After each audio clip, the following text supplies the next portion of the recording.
విశాఖ ఉత్తర నియోజకవర్గంలో కేకే రాజు ఆధ్వర్యంలో ఘనంగా మేమంతా సిద్ధం బస్ యాత్ర. ముఖ్యమంత్రి వైఎస్ జగన్మోహన్ రెడ్డికి ఘన స్వాగతం పలికి రోడ్ షోలో పాల్గొన్న కేకే రాజు. రాష్ట్ర ముఖ్యమంత్రి వర్యులు వైఎస్ జగన్మోహన్ రెడ్డి చేపట్టిన మేమంతా సిద్ధం బస్ యాత్ర 20వ రోజు నిన్న సాయంత్రం విశాఖ ఉత్తర నియోజకవర్గంలో ప్రవేశించింది. మర్రిపాలెంలో మొదలై కంచపాలెం మెట్టు, దొండపర్తి, అక్కయ్యపాలెం, మహారాణి పార్లర్, గురుద్వార్ మీదుగా సత్యం జంక్షన్ వరకు రోడ్ షో జరిగింది. విశాఖ ఉత్తర నియోజకవర్గ ఎమ్మెల్యే అభ్యర్థి కేకే రాజు ఆధ్వర్యంలో విశాఖ ఉత్తర నియోజకవర్గం కంచరపాలెం మెట్టు వద్ద మరియు అక్కయ్యపాలెం, మహారాణి పార్లర్ వద్ద ముఖ్యమంత్రి వైఎస్ జగన్మోహన్ రెడ్డికి నియోజకవర్గ శ్రేణులు ముఖ్యమంత్రి వైఎస్ జగన్మోహన్ రెడ్డికి వేలాది మందితో ఘన స్వాగతం పలికి ఈ సందర్భంగా 1000 కలశాలతో మరియు 1000 గుమ్మడికాయలతో పలు సాంస్కృతిక కార్యక్రమాల ద్వారా ప్రత్యేక స్వాగత ఏర్పాట్లు చేశారు. ఈ కార్యక్రమంలో పలువురు సీనియర్ నాయకులతో పాటు కార్పొరేటర్లు, మాజీ కార్పొరేటర్లు, వార్డు అధ్యక్షులు, మండల ఇన్ఛార్జీలు, అనుబంధ సంఘాల అధ్యక్షులు, సభ్యులు, సచివాలయ కన్వీనర్లు, గృహ సారథులు, కార్యకర్తలు, మహిళలు, యువకులు, అభిమానులు పాల్గొన్నారు. శ్రీనివాసరావు, జడ్పీటీసీ నెక్కల శ్రీదేవి, సూర్పాటి వరలక్ష్మి, గొర్లె సరయు, మండల పార్టీ అధ్యక్షులు బబ్బిన నాయుడు, గొర్లె రవి, నియోజకవర్గంలో ఉన్న అన్ని గ్రామాల సర్పంచులు, ఎంపీటీసీలు, వార్డు సభ్యులు, కార్యకర్తలు ప్రజలు పెద్ద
ఆంధ్రప్రదేశ్ ఎన్నో రోజులుగా 10 పరీక్షలు రాసి వేచి చూస్తున్న విద్యార్థుల కోసం ఫలితాలు వచ్చేశాయి. అనుకున్నట్లుగానే ఈసారి కూడా బాలికల పైచేయి సాధించారు.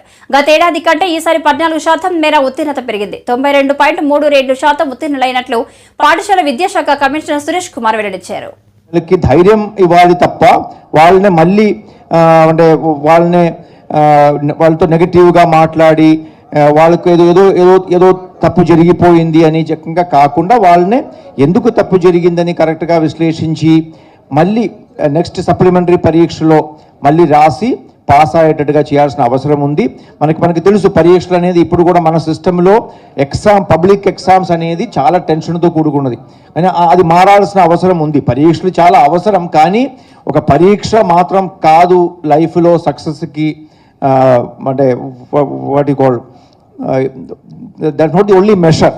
అంటే సక్సెస్ అనేది కేవలం ఒక పరీక్షలో పాస్ మాత్రం కాదు. ఆ భావనతో మనం ఫెయిల్ అయిన పిల్లల్ని నెగిటివ్గా చూసుకోవడము, చిన్న చూపు చూసుకోవడము, ఏదో పాస్ అయిన వాళ్ళని మరి పెద్దగా అలా చేయాల్సిన అవసరం కూడా ఉండదు.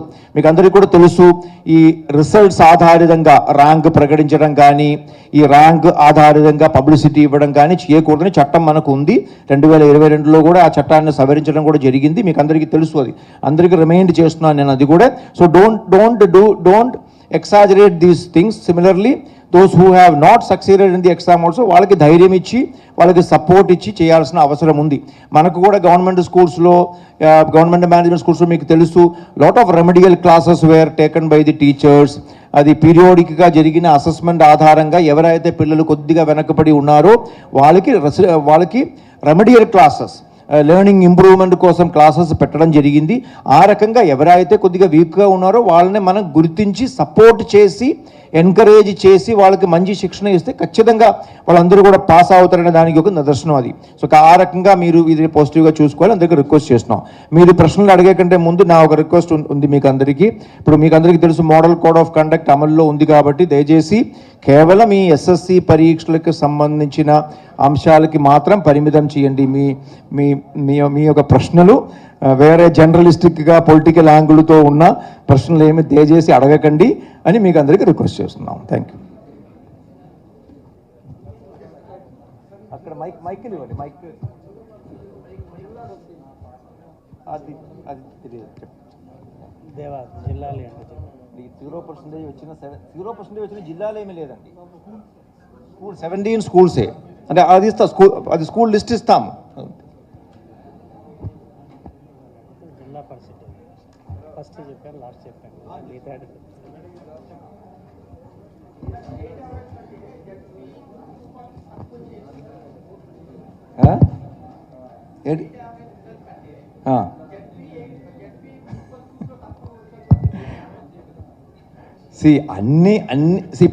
మేనేజ్మెంట్లు ఉన్నాయండి. అన్నింటికి ఒకే శాతం ఉండదు, అందరికీ తెలుసు. అది అంటే ఒకటి కింద ఉంటుంది, ఒకటి పైన ఉంటుంది. ఆ కింద ఉన్నది ఎందుకు పైన రాలేదని అడగొచ్చు, పైన ఉన్నది ఎందుకు కింద రాలేదని అడగొచ్చు. కానీ let us not that doesn't serve any purpose. So last ఇయర్తో కంపేర్ చేసుకుంటే జిల్లా పరిషత్ కానీ గవర్నమెంట్ కానీ మున్సిపల్ స్కూల్స్ కానీ ఉత్తీర్ణత శాతం మిగిలిన దానికంటే చాలా ఇంప్రూవ్ అయింది అనే మేము సంతోషపడుతున్నాము తప్ప ఇది ఎందుకు చివరిలో ఉందని దానిలో we're not looking it as negative. We're taking it in that angle only. Okay. Highest scores మనం ఎప్పుడు రిలీజ్ చేయమండి. ఎప్పుడు ఎన్నో సంవత్సరాల నుంచి హైయెస్ట్ స్కోర్స్ కానీ మార్క్స్ కానీ ఆ ఒక చైల్డ్ పేరు కానీ we will not officially release.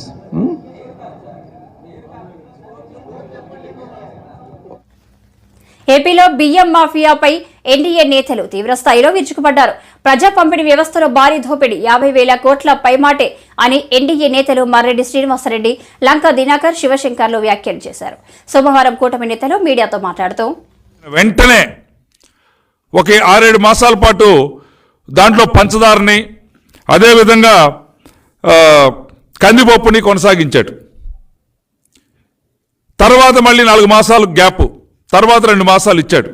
మొత్తంగా ఆ రోజు 80 రూపాయలు కేజీ కందిపప్పు ధర ఉంటే 40 రూపాయల చొప్పున 2 కేజీల కందిపప్పుని అందించినటువంటి తెలుగుదేశం ప్రభుత్వం మాన్య శ్రీ నారా చంద్రబాబు నాయుడు గారి 5 సంవత్సరాలు కొనసాగిస్తే ఈయన అధికారంలోకి వచ్చిన తర్వాత కందిపప్పుని 27 రూపాయలు పెంచి 40 నుంచి 67 రూపాయలు చేసి అది కూడా మొత్తం ఈ 60 మాసాల్లో 10 మాసాల కన్నా కూడా ఎక్కువ ఉన్నటువంటి పరిస్థితి. 1/2 కేజీ పంచదారని 10 రూపాయలకు ఆ రోజు తెలుగుదేశం ప్రభుత్వం ఇస్తే దానికి అదనంగా 7 రూపాయలు ధరను పెంచి ఆ 17 రూపాయలకి కూడా సక్రమంగా ఇవ్వనటువంటి పరిస్థితి 2-3 మాసాలకు ఒకసారి ఇవ్వటం. కేవలం రేషన్ షాపులను కూడా ఏ విధంగా అయితే జగన్మోహన్ రెడ్డి గారు ల్యాండ్, శాండ్, వైను, మైను మొత్తం ప్రకృతి ప్రభుత్వ సంపదను దోపిడీ చేస్తూ వస్తున్నాడో దాంట్లో భాగంగానే పేదవాడికి అవసరమైనటువంటి ఈ పీడిఎఫ్ దీంట్లో ఉన్నటువంటి సరుకులను కూడా దోసుకునే దానికోసం ద్వారంపూడి భాస్కర్ రెడ్డి గారికి సివిల్ సప్లై కార్పొరేషన్ అప్పచెప్పి గోదావరి జిల్లాల్లో ఉన్నటువంటి మిల్లర్స్ అసోసియేషన్ ద్వారా మొత్తం రాష్ట్రంలో ఉన్నటువంటి ఈ ప్రజా పంపిణీ వ్యవస్థలో వచ్చేటువంటి ఈ బియ్యం మొత్తాన్ని కూడా కాకినాడ కేంద్రంగా చేసుకొని అదానీ గారికి దాన్ని అప్పచెప్పిన తర్వాత ఆ పోర్టుని అక్కడి నుంచి పెద్ద ఎత్తున కూడా ఇతర దేశాలకి రాష్ట్రంలో ఉన్నటువంటి ఈ సివిల్ సప్లై బియ్యం ఏదైతే ఉందో రీసైకిల్ జరిగి మళ్ళీ తిరిగి అవే రావటం లేదా ఇతర దేశాలకు ద్వారంపూడి చంద్రశేఖర్ రెడ్డి గారి ద్వారా ఎవరైతే ఈ రాష్ట్ర ముఖ్యమంత్రి వైఎస్ జగన్మోహన్ రెడ్డి గారి బినామీగా ఉన్నారో ఆ ద్వారంపూడి చంద్రశేఖర్ రెడ్డి గారి ద్వారా ఈ రాష్ట్ర 89 లక్షల మందికి సెంట్రల్ గవర్నమెంట్ వాళ్ళకి భద్రత కల్పిస్తుంది. దాన్ని ఎంత నిబద్ధతతో ఖచ్చితత్వంతో అమలు చేయాలి. చివరికి సాక్షాత్తు పీయూష్ గోయల్ గారు కేంద్ర మంత్రి గారు 2,000 కోట్లు ఈ రాష్ట్రం పక్కదోవ పట్టించింది అని పార్లమెంట్లో చెప్పినంత వరకు కూడా ఈ ప్రభుత్వానికి సిగ్గు లేదు, శరము లేదు. ఈ రకంగా ఈ స్కాములలో ఇదొక స్కామ్.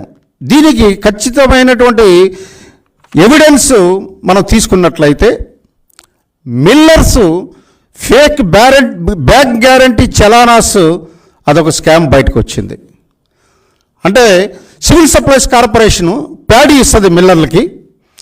ఇప్పుడే పెద్దలు శ్రీనివాసరెడ్డి గారు చెప్పినట్లు మిల్లింగ్ ఛార్జెస్ ఇస్తా, మిగతా ఇవ్వాల్సినవన్నీ కూడా ఇవ్వకుండా గ్యారంటీ ఇవ్వాలి ఆ మిల్లర్, బ్యాంక్ గ్యారంటీ. సపోజ్ ఆయన 67% కానీ బియ్యం సివిల్ సప్లై కార్పొరేషన్కి ఇవ్వకపోతే బ్యాంక్ గ్యారంటీ తీసుకుంటుంది. దానికి కూడా ఫేక్ చలానాస్ ఇవ్వడం జరిగింది. అదొక పెద్ద స్కామ్. అది ఇప్పుడు ప్రభుత్వమే దాని మీద విచారణకి ఆదేశించింది.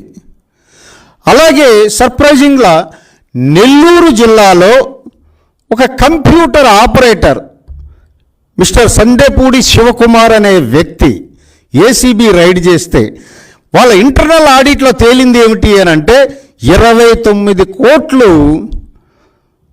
మిస్అప్రోప్రియేషన్ జరిగింది అని. అందులో అతని ఖాతాకే 10 కోట్లు తరలించాడని.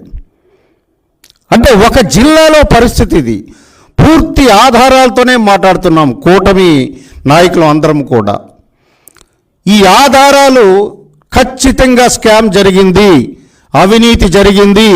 ఈ అవినీతిలో లబ్ధిదారులు ఎవరు, ప్రభుత్వ పెద్దలు ఎవరున్నారు, మరి పేదల తరపున నేను రాజకీయం చేస్తానని గొప్పగా చెప్పుకుంటున్న జగన్మోహన్ రెడ్డి పేదల పొట్ట కొట్టి అవినీతి చేయడం నీకు కనబడట్లేదా, వినబడటం లేదా?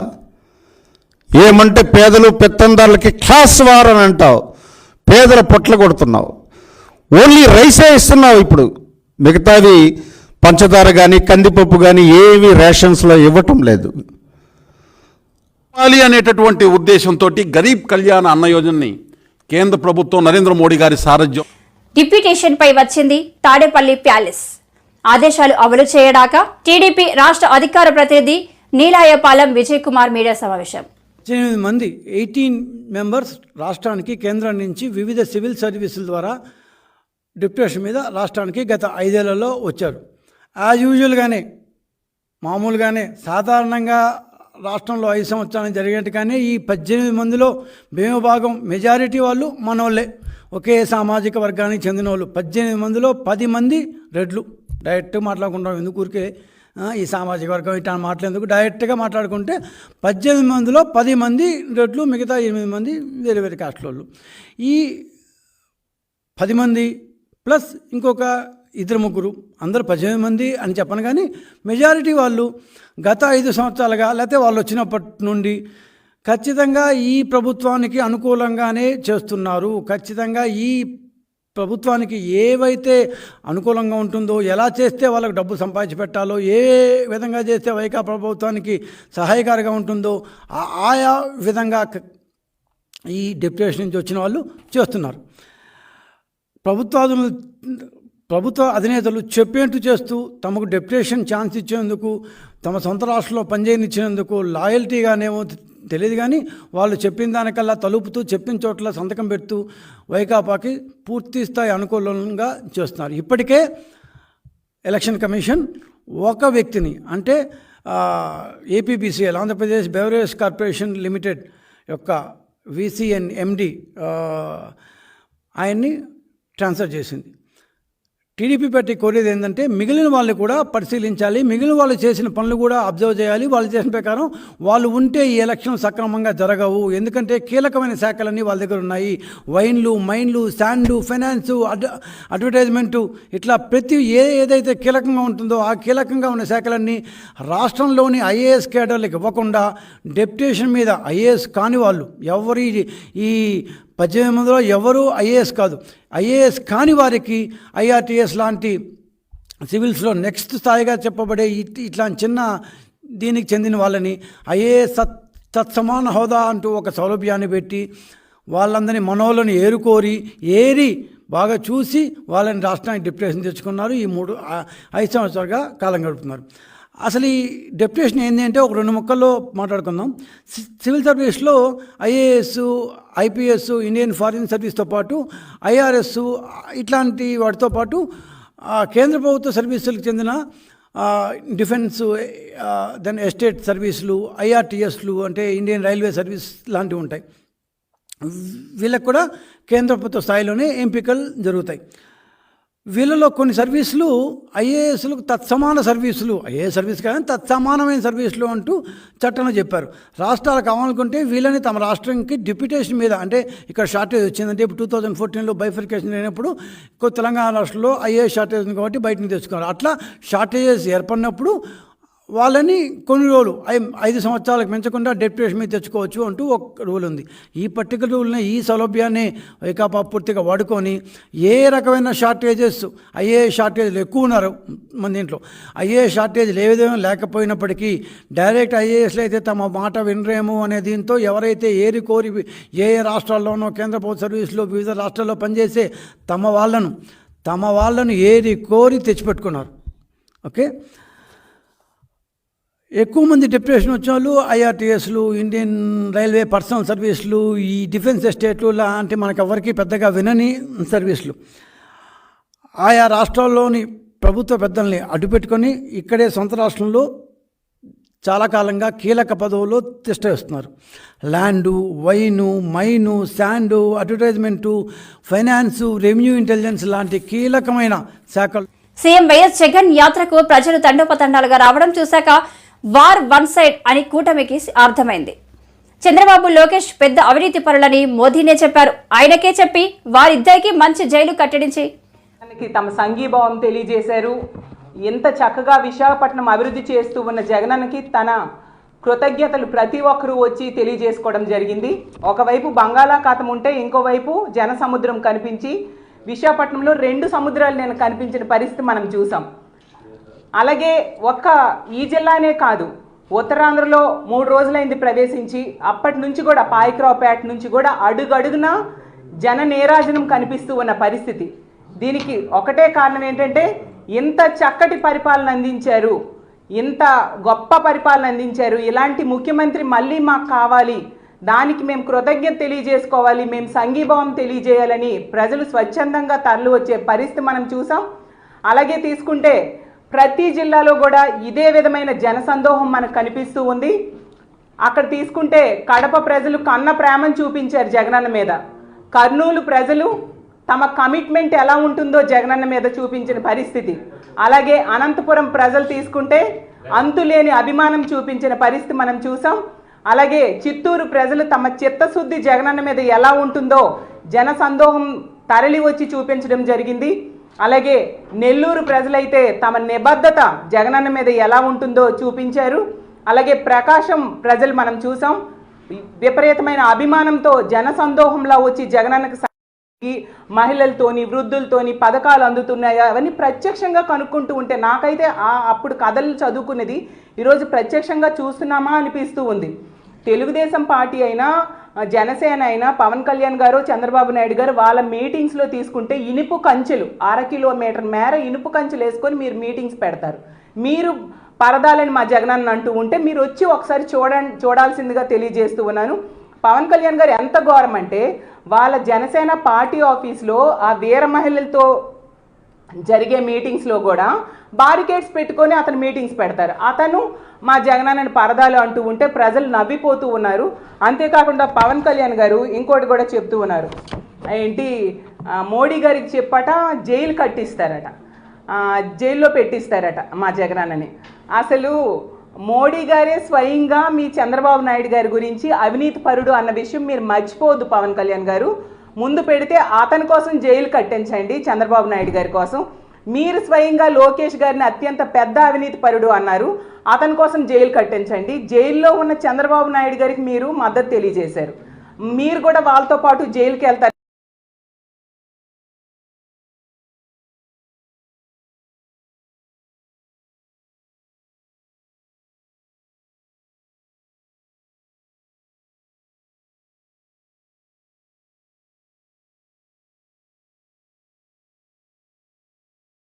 రిలీజ్ చేశారు ఏమని,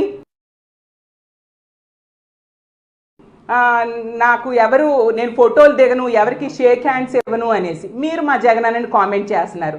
సో ఇలా ఇష్టం వచ్చినట్టుగా మాట్లాడడం మీ ఫ్రస్ట్రేషన్కి అర్థం అవుతుంది, ఫ్రస్ట్రేషన్తో ఇలా మాట్లాడుతున్నారు అనే విషయం అర్థమవుతుంది.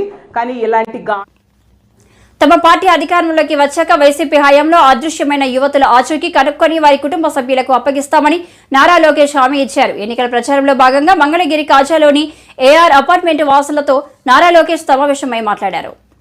బడ్జెట్ కాస్ట్ నాకున్న అవగాహన మేరకు 300 కోట్ల రూపాయలు, 300 కోట్ల రూపాయలు రాష్ట్ర ప్రభుత్వం పెట్టుబడి పెట్టింది. కానీ ఈ ప్రభుత్వం అది 3,000 కోట్ల రూపాయలు అవినీతి అనింతలే, 3,000 కోట్ల రూపాయలు అవినీతి. విచిత్రం ఏంటంటే రిమాండ్ రిపోర్ట్లు మీరు రిపోర్ట్లు చూస్తే ఎలాంటి ఆధారాలు చూపించలేదు.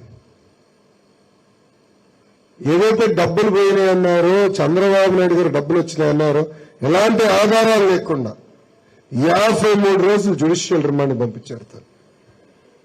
పెద్దమ్మ ఇప్పుడే చెప్పింది, justice delayed is justice denied. 53 రోజులు బాబు గారిని ఎలా బంధించారో మనందరం చూసాం. కానీ సింహమే తల్లి, సింహం రోడ్డు పైన ఉన్నా, జైల్లో ఉన్న సింహమే. 53 రోజుల తర్వాత చంద్రబాబు నాయుడు గారు ఏం తప్పు చేయలేదు కనుక సింహం లాగా బయటకు వచ్చాడు తల్లి. ఈ ప్రభుత్వం ఎంత పెరుకోవాలంటే తల్లి, కోర్టుకి వెళ్ళి చంద్రబాబు నాయుడు గారు కానీ లోకేష్ కానీ వాళ్ళ పైన ఉన్న కేసుల గురించి మాట్లాడకూడదు అని ఇంజంక్షన్ తీసుకొచ్చారు. నన్ను వేరే కేసులో విచారించారు, అందుకే ఆ కేసు గురించి నేను మాట్లాడకూడదు తల్లి, నేను మాట్లా. కానీ మిగతా కేసు నుంచి మాట్లాడే హక్కు నాకు రాజ్యాంగం నుంచి నేను మాడుతున్నా. అంటే ఎంత పెరిక్కి సమస్యలు అంటే వీళ్ళు ఆధారం అంటే ప్రజల ముందర చెప్పాలి, చెప్పలేరు తల్లి, ఎందుకంటే ఏనాడు తప్పు చేయలేదు. కానీ నీతి నిజాయితీగా బతికాం, అన్ని ప్రజల ముందలు పెట్టాం. అది మాకున్న చిత్తశుద్ధి. ఇలా 2 లక్షల పైచిలుక యువకుల్ని ట్రైనింగ్ చేశాం. విచిత్రం ఏంటి చెప్పాలా తమ్ముడు, బాబు గారు జ్యుడిషియల్ రిమాండ్ నుంచి బయటకు వచ్చిన తర్వాత నా పాదయాత్ర ప్రారంభించారు. చాలా మంది ఇలాంటి యువకులు వచ్చి వాళ్ళు చెప్పారు, నా స్కిల్ డెవలప్మెంట్ వల్ల మేము ఈరోజు ఈ కంపెనీలో ఉన్నాం, ఈ స్థాయికి వచ్చాం. మీరు అధికారంలోకి వచ్చిన తర్వాత మళ్ళీ తిరిగి అదే స్కిల్ డెవలప్మెంట్ సెంటర్ మీరు ప్రారంభించండి అని నాకు విజ్ఞప్తి తెలిపారు. అది నేను టేకప్ చేస్తా, will take it up. Thank you. Good morning అండి. మన తాడేపల్లి పట్టణం చూసుకున్నా, అటు నుంచి మళ్ళీ మంగళగిరిలో కూడా కొన్ని వార్డులో కొండపోరంబోకు అసైన్డ్ భూముల్లో, ఫారెస్ట్, రైల్వే భూముల్లో, ఇట్లా 8 రకాల భూముల్లో క్లాసిఫికేషన్లో దశాబ్దాలుగా నిరుపేద కుటుంబాలు అక్కడ బతుకుతున్నారు. 2018